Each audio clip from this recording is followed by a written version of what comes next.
Pues estamos en la gran tertulia de la economía, vigilando a los agentes descontrolados de OpenAI, los resultados récord de Banco Santander y mucho más. De todo ello vamos a hablar en los próximos minutos de la gran tertulia de la economía con Juan Pedro Moreno, presidente del Consejo Asesor para la Transformación Digital de la Comunidad de Madrid. Juan Pedro, ¿cómo está usted? Muy bien, buenos días. Pues muy acalorado y se ve que esto no ha hecho más que empezar. Ya ves, pues realmente sí, por eso se está también en la radio, en YouTube, ¿no? Con la información, aunque el día también viene caliente, hablando de calor. Aquí se está bien, muy bien, lo que pasa es que el calor lo traen las noticias. Sí, totalmente. Antonio Sanabria, doctor en Economía, profesor investigador en Economía Aplicada de la Complutense. ¿Cómo está usted? Buenos días, pues imagino que similar a mis compañeros, ¿no? con calor, con expectativa, con expectación, con las noticias y bueno, y cierta inquietud también con algunas de ellas. Vamos a comentar enseguida Carmen Morales, profesora de IE Business School. Carmen, ¿cómo está usted? Buenos días. Muy bien, muy bien. Pues yo no sufro tanto de calor aquí, no sé, es algo que me mentalizo, ¿no? Intento, aunque hay veces que efectivamente la autorregulación llega hasta donde llega. Pero bueno, chocaba más en junio, ¿verdad? Ahora estamos en canícula. Es que esto es lo que hay. Ya, esto es lo que nos hay. Tiene que sorprender. Bueno, eso hace que nos dé gustito venir a la radio. Es, ¿no? bueno, ¿no? Nadie teletrabaja con este calor. Prefieres ir a la oficina que hay aire acondicionado. Yo recuerdo cuando era pequeño que mi madre nos decía, vámonos al Corte Inglés, que hay aire acondicionado, cuando nadie tenía aire acondicionado en las casas, ¿no? Pues ahora estamos un poco volviendo a eso. Yo lo he hecho alguna vez con los niños pequeños. Vamos al centro comercial, que eso está fresco. Bueno, sí que me gustaría que hicieran algún tipo de lectura sobre el descontrol que se ha vivido en OpenAI con un agente que se ha salido del sandbox, de la zona de control, se ha ido a Internet, ha hecho lo que ha querido y ha provocado una brecha de seguridad en una startup con la que estaba trabajando, ¿no? Entonces esto, pues yo no sé si es que evidencia el descontrol y entonces demuestra cómo hay que tener control con la regulación, si es que entonces OpenAI es más potente de lo que debería ser, ¿no? Yo saben que ustedes que siempre son muy mal pensados y pienso, a lo mejor se ha filtrado la información para decir, oye, que no solo es mitos, que también somos nosotros, ya no lo sé cómo enfocar la información, pero esto es muy potente, parece de película y no lo es. Bueno, parece de película, pero y tiene ese ingrediente de ciencia ficción que hemos visto en algunas películas, pero yo creo que ya lo hemos dicho en alguna ocasión en estos micrófonos, ¿no? O sea, todas las tecnologías disruptivas pues tienen un periodo de asentamiento que provoca alteraciones de estas y de otras que iremos viendo. Yo le decía, pues veremos que programas multimillonarios fracasan, grandes empresas que toman la decisión de revertir las decisiones tomadas y es algo que lleva un tiempo asentarlo, pero no es algo especial de la inteligencia artificial, ha ocurrido con todas las tecnologías. Solo hay que recordar, pues en los primeros tiempos de la energía nuclear, pues también se descontrolaban las centrales nucleares y hemos vivido episodios mucho más peligrosos que este. Cuando hemos creado nuevas tecnologías en los aviones, pues hemos tenido aviones que han perdido un motor en el aire y no ha pasado nada porque lo siguiente lo han arreglado y hemos seguido volando en ellos, ¿no? Todas las tecnologías tienen un periodo de asentamiento y adaptación. Aquí se complica porque el efecto, si quieres, multiplicador que puede tener esto, que si en lugar de en un sandbox hubiera ocurrido en el mundo, digamos, real y abierto, el efecto multiplicador hubiera sido impactante y gigantesco. Y eso es algo de lo que sí que hay que protegerse, es decir, de estos efectos masivos, pues que te pueden provocar un apagón, que te pueden provocar una caída masiva del acceso a la tecnología o a la información de las grandes empresas que se apalancan o que utilizan infraestructuras en la nube. Es decir, aquí hay un riesgo sistémico que seguramente hay que controlar y que no tiene un avión que se cae o una central nuclear que explota, aún teniendo un riesgo y un impacto brutal como hemos visto en el pasado, ¿no?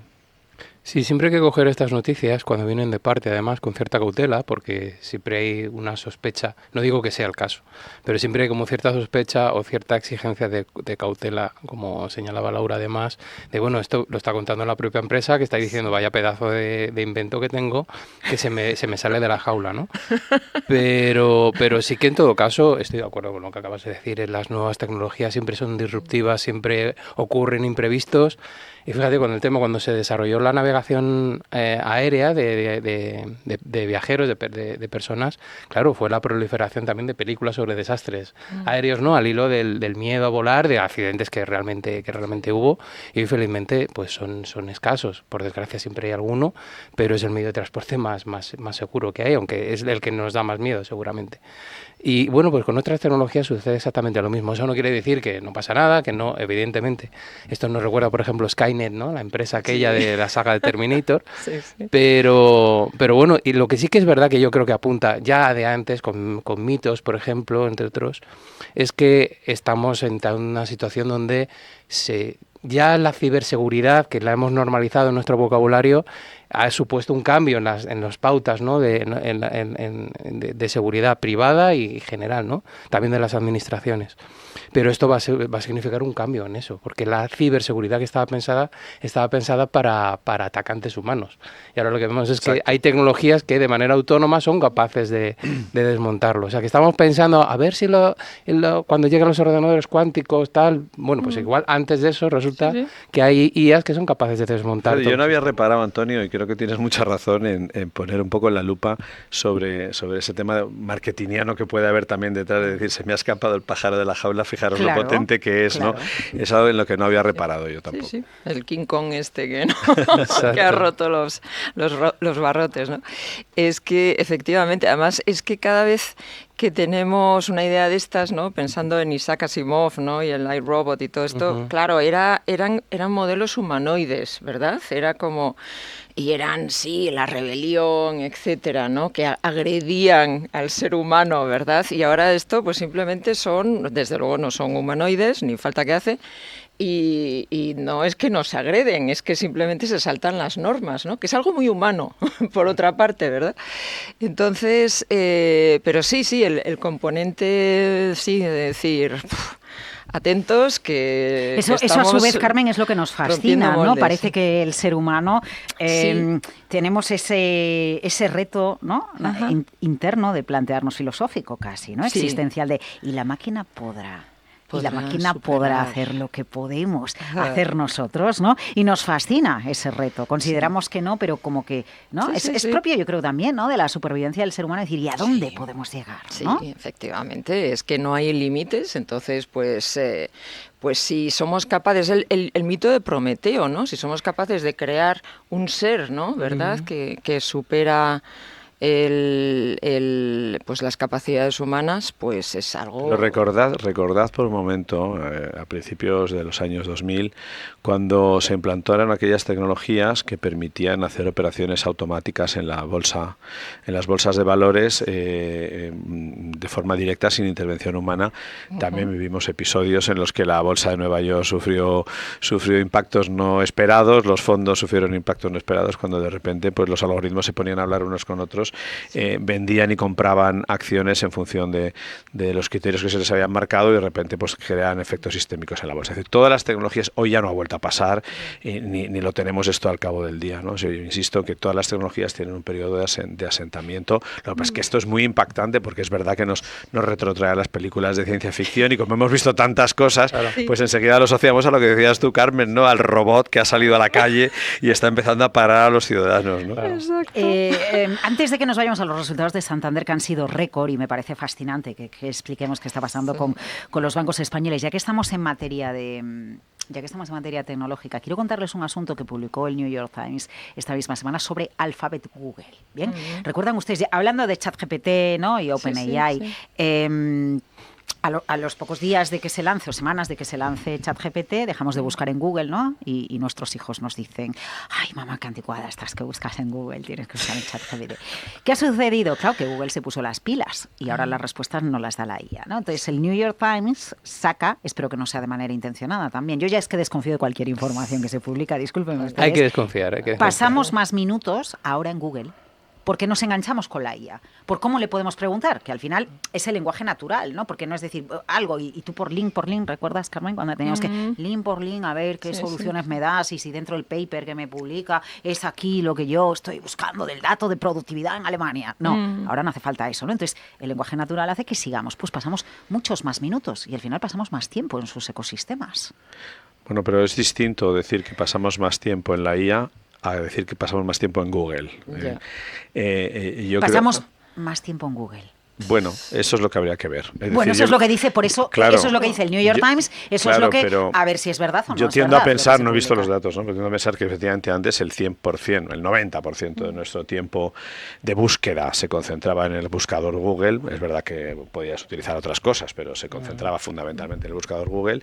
Y hoy es verdad que todo eso ha migrado, una gran parte ha migrado a la IA. Es verdad, y esos también son datos probados, que las búsquedas en Google han caído más de un 30%. Lo que yo no tengo tan claro es que todo ese desvío de las búsquedas de Google hayan recaído en la IA de Google y no en la de los demás, porque ahora tienes que repartir con otras plataformas.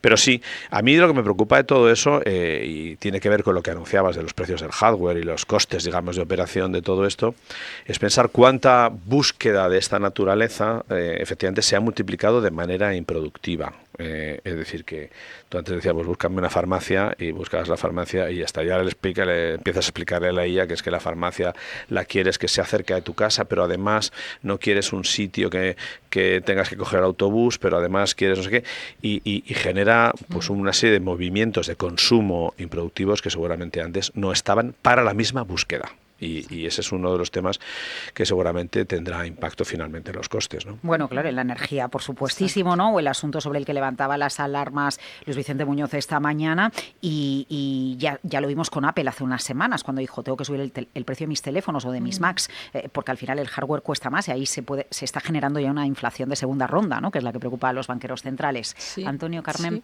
Sí, yo sí creo que puede ser verdad que hay que cogerlo con cautela. Pero sí creo que puede ser verdad, eso, o por lo menos un atisbo.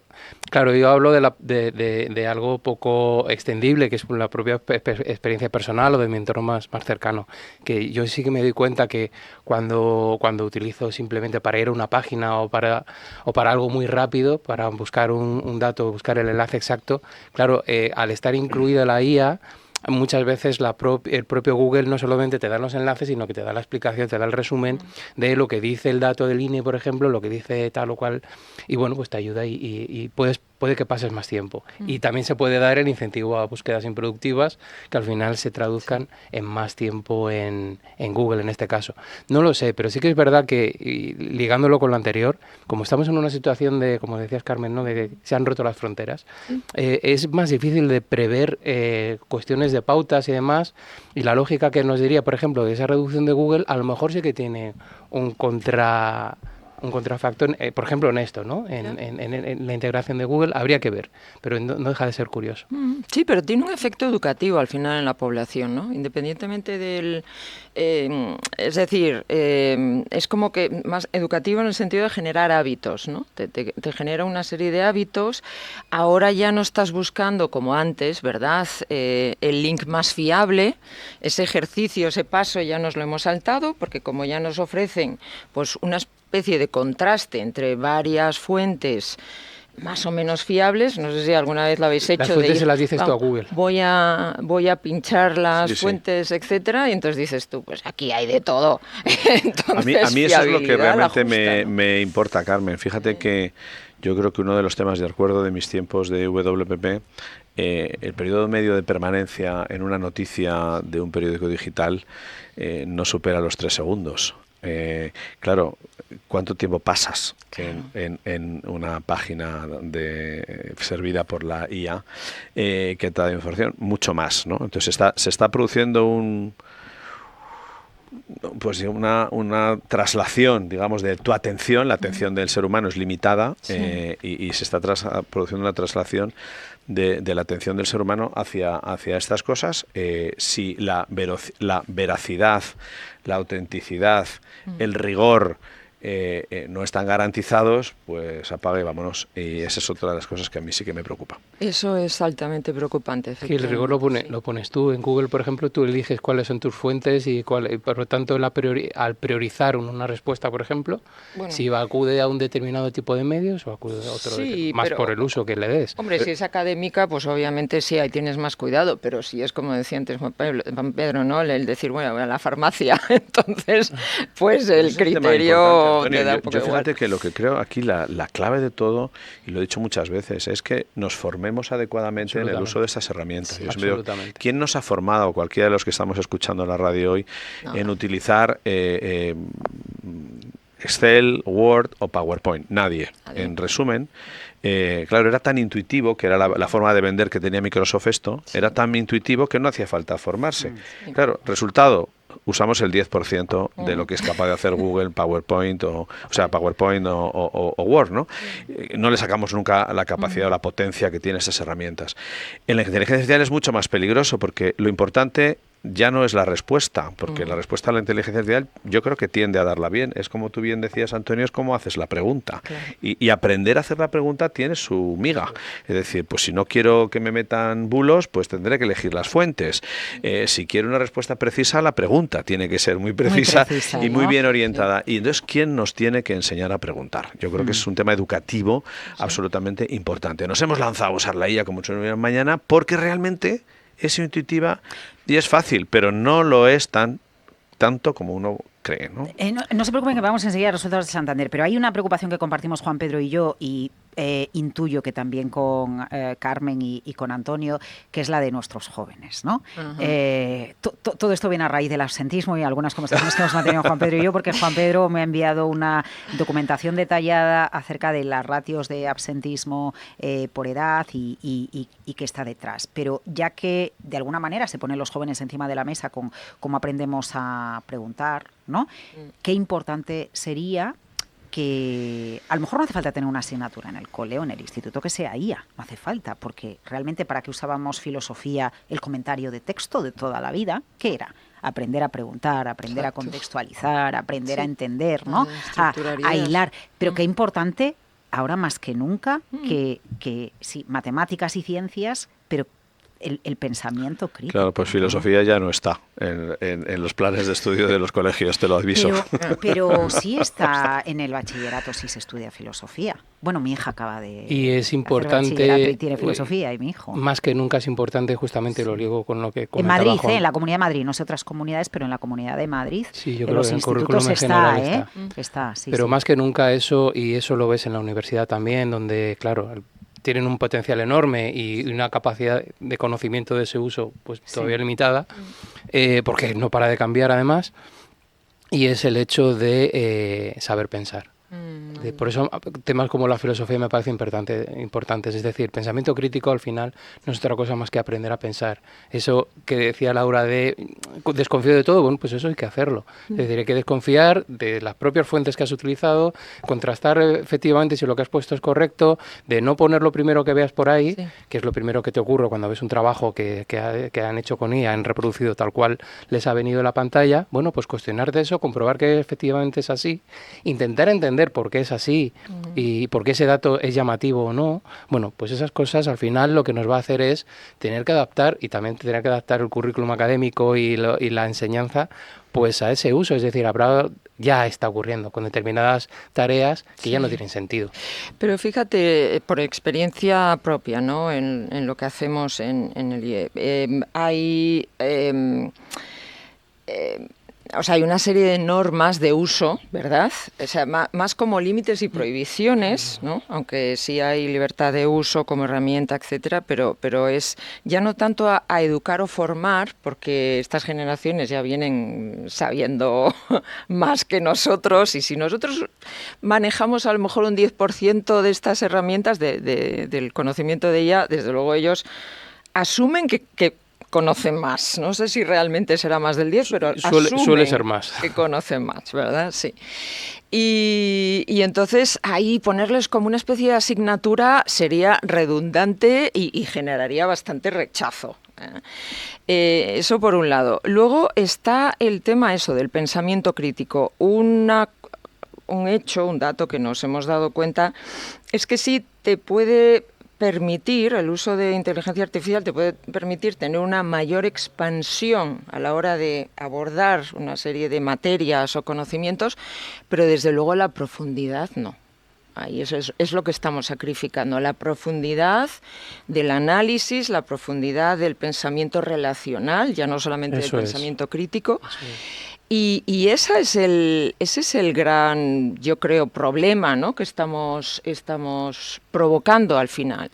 Ayer leía que no sé si es una normativa europea, que en la secundaria se está empezando a limitar el uso de inteligencia artificial. Hoy la noticia muy por encima, entonces no sé. No la puedo aterrizar en qué territorio, ¿no? Bueno, pues estamos en la etapa en la que, igual que Juan Pedro decía antes, pues efectivamente no lo había pensado así, pero cuando llega una nueva tecnología, pues hay desmadres, ¿no? Sucedió con la nuclear y ahora la nuclear está en otra fase, pues entiendo que después de una entrada arrasando de la inteligencia artificial, igual que las redes sociales, ¿no? Con Francia limitando el uso de redes sociales, pues que es una cosa generalizada. ¿Recuerdan ustedes cuando hace unos años empezaba a hablar de cómo los tecnólogos de Silicon Valley prohibían a sus hijos utilizar teléfonos para que pensaran, ¿no? Sí, fueron los primeros que entendieron todo. Y antes de irnos al Santander, les prometo que vamos a hablar un minuto del Santander, pero es que cuando hemos abordado el tema de filosofía y pensamiento crítico, por eso creo que es tan relevante, no sé qué opinan ustedes, el hecho de que muchos chavales que no han estudiado en la educación, en el cole o en el instituto, la Odisea, vayan a conocer al menos la historia a través de Nolan, ¿no? Disculpen que comente una situación personal, pero mi hija está estudiando en la Politécnica, estudia, muy buenas notas, y no conocía la historia. Y me dice, hoy va a ir a ver la película, y me dice, la verdad es que no conozco la historia de la Odisea. Y claro, a mí me explotó la cabeza. ¿Pero cómo no conoces esta historia? No, pero al menos, bueno, pues a través del cine, que conozca la historia, porque si no la conocen es porque tampoco nadie en el colegio les invitó, les sedujo lo suficiente a conocer el regreso a casa y todo lo que supone la reflexión de la vuelta, ¿no? Si eso sirve para Ítaca, ¿no? Si eso sirve para recurrir a esa herramienta vetusta que llaman libros y tiran de leer la propia historia y reflexionar sobre el mensaje que hay detrás. Pues que venga Christopher Nolan y nos cuente pues lo que haga falta. Ahora la gente lo que dice es, ¿para qué voy a leerme un libro si me lo pongo en el coche y me lo lee la IA, ¿no? No, yo sé un apunte sobre el tema de Nolan. Yo voy a ir el lunes que viene a verla. No es la primera Odisea que se hace, ni mucho menos. A mí me gusta llamar también la atención una cosa que la gente se va olvidando. Cuando hables la palabra historia ya sabéis que tiene. Nosotros no distinguimos en castellano entre history y story, que son cosas completamente distintas. Pues aquí hay esa confusión que hay que tener mucho cuidado. La Odisea no es historia, es una historia. Es decir, es una novela de algo que nunca ocurrió. Entonces, claro, la gente piensa, porque no sé si voy a desvelar algo, la Helena de Troya de Nolan es negra, es un personaje de color. Claro, hay mucha gente en Estados Unidos que se ha llevado las manos a la cabeza y ha dicho, Dios mío, ¿esto qué es? Bueno, es que pero esto sucedió con Napoleón como también, Helena no existió jamás, pues cada uno se la imagina como quiera. Y yo creo que es un tema muy importante explicar que esto no es la historia, es una de hecho, historia. Es la obra junto a la Ilíada que da lugar a la literatura occidental moderna, aunque estemos hablando, ¿no?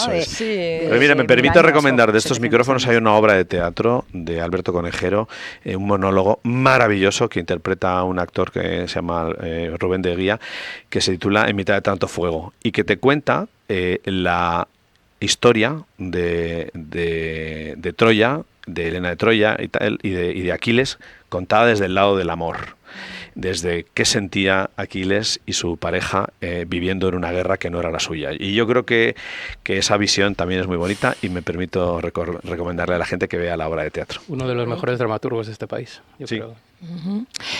Pues volviendo a esto, ayer leía una noticia de la revolución, fíjate, más allá de lo que decía Juan Pedro en Estados Unidos, ¿no?, que no son quizá demasiado tan críticos como los propios griegos. Entonces, en Grecia esto es una revolución, porque claro, es su mito oral de 3.000 años, etcétera, ¿no? Y entonces aportan una serie de datos, ¿no?, por los cuales sí hay referencias a que Helena de Troya tenía los brazos muy blancos y entonces te dan la palabra en griego, ¿no?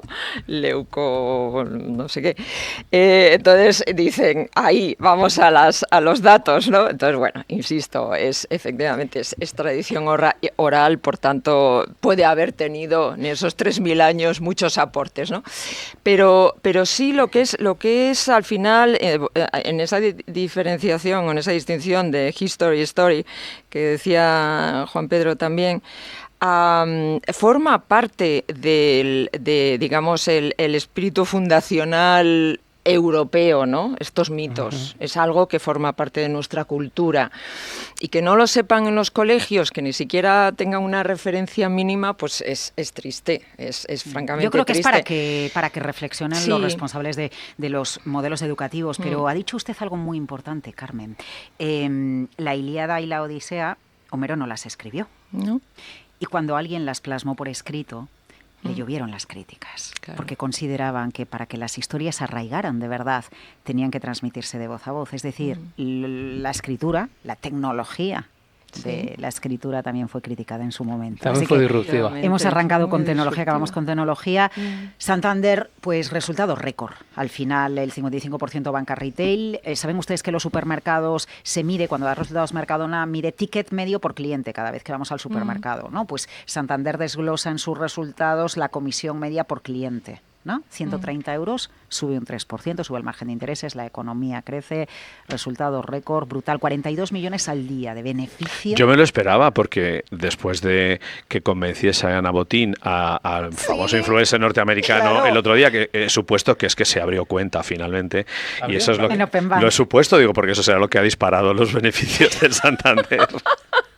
Pues eso y alguna cosa más, probablemente. Sí, subir las comisiones, el margen de intereses que va bien. Hay un tema que no has desvelado, Laura, que yo no me he dado tiempo a mirarme las cuentas de Santander, pero hay un efecto divisa importante en este periodo también. Es decir, que el Santander opera en Brasil, economías México, cuyas monedas han sufrido cierta apreciación y, por lo tanto, la conversión a euro, que es en lo que sean los resultados, pues hay un cierto efecto divisa que habrá que comprobar. No sé cuál es, pero hay un efecto. No solo eso, que también, sino tener en cuenta que Santander, más de la mitad de su negocio está fuera de España. Es un banco que tiene buena parte de su actividad ya fuera de... Dicho esto, bueno, pero eso pasa con muchas empresas del IBEX, ¿no? Al final, las ACS, las Ferrovial, los BBV. Bueno, que también están dando máximos. Yo, dicho esto, enhorabuena por el Santander. Yo creo que aquí la clave de la banca, todos los que escuchan, que saben de banca, pues es que la morosidad esté controlada, y ahora lo está. Y por lo tanto, pues mientras la morosidad esté controlada, la actividad económica tenga energía, que la tiene, pues la banca solo va bien. Y la clave, aunque ha habido subida de inflación o tipos de interés, y hay empleo en España, ¿no? Aunque con bajos salarios, o en el resto del mundo, ¿no? Porque, como usted dice, efectivamente es global. ¿Hasta qué punto la mora está controlada?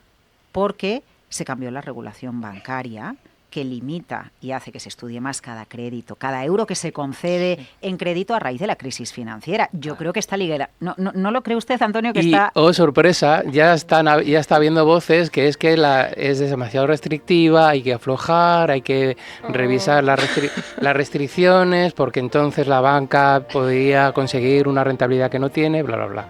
Es más antiguo que un bosque todo esto, y es siempre el preludio. Todas las crisis económicas, o las financieras más concretamente, empiezan así, ¿no? Aquello del libro de Esta vez es distinto, 8 siglos de necedad financiera, que escribieron. Maravilla. Claro, que pues venía un poco en esa línea. Así que cuidado con el tema de vamos a relajar, vamos a... ¿Alguna frase? Fíjate, pues ahora que estoy viendo que tenéis aquí en el estudio, hay una bandera de España, etcétera. Yo la mía aún la tengo, ¿verdad?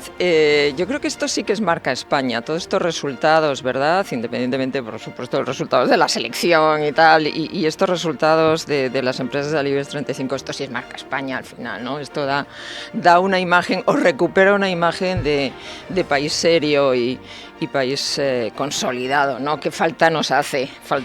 El sábado estuve en el Festival de Teatro Almagro viendo una obra de Calderón, una comedia brutal, genial, el escondido y la tapada, creo que se llama. Entonces pensé, ¿por qué recordamos cuando pensamos en la comedia de Enredo, en Hoxie, La fiera de mi niña, ¿verdad? Y no en Calderón? Pero que si es que pues, en Hollywood se copió el siglo de oro español. Me encanta reconvertir esta tertulia en una tertulia cultural. Estoy encantadísimo, la verdad, deberíamos hacerlo más a menudo.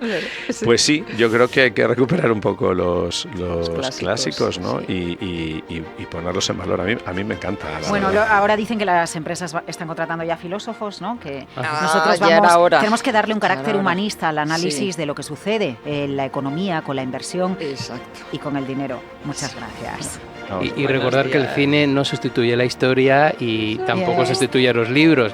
History, bien. Con eso nos quedemos. Se lo tenemos que decir a todos los chavales que vayan a ver la Odisea. sea. Gracias. Gracias, buenos días. Hasta luego.